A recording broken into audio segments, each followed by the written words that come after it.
هنبسط مسيرها تروق هنبسط مسيرها تروق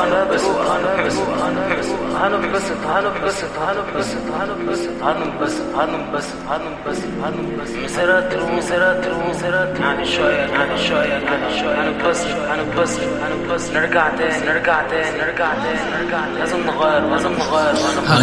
هنبسط بص ياما مش هغزلك المرة دي انا هجتهد المرة دي انا هنتقم المرة دي كسرت الليمت المرة دي عدي الليفل ركز معايا بكلمك يلا بينا حجزت التيكت هنعدي المحنة مهما طالت الرحلة مش هستنى تحلى انا هكبرها تتمكيش الناس الوسخة من حياتي هتتمنتج حتى السجاير مش ناوي معاها اكمل كل النجوم بتغنيلي مهما تقوليلي الضلمة بتخبيني سيرتها بتبكيني او سيرة جيبي مكانها فين دليني عاوزك هنا في بيتي اكمل نص ديني هنبسط بص ياما مش هغزلك المرة دي انا هجتهد المرة دي انا هنتقم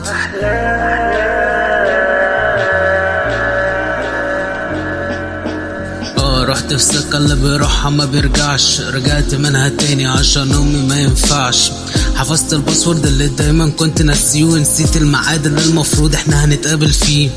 ساكن الوجع جوه الراس بمسكنات ساكت في الحقيقة بتكلم على الشاشات عايزة نحكي في اللي فات مش عايز وجع ذكريات مش عايز اجري كل يوم والهدف يكون لاجل الكاش بس بقلع وش بلبس وش بعبي في سم لا انا بعبي فلد يبقى كبرت هل عقلت لا ما عقلت هل فهمت ما فهمتش عارف السؤال بس برضو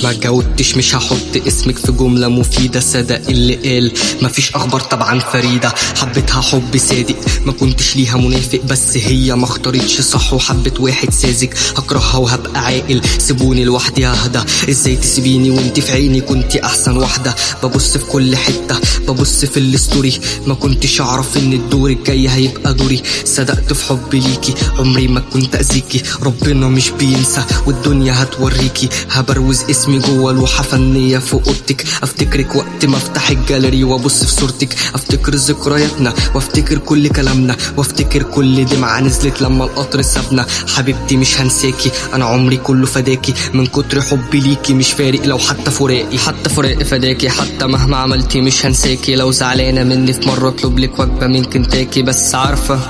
هو القطر فعلا سابنا كان زماننا انا وانتي دلوقتي بنغني في تراكنا بس فدا حبيبتي مهما كانت كنت هقبل خايف اخلف بنت وحشة وتبقى زيك في المستقبل بس فاهمة اصل هي دي الحياة هل علاقتي بيكي اصلا هتسميها كانت حياة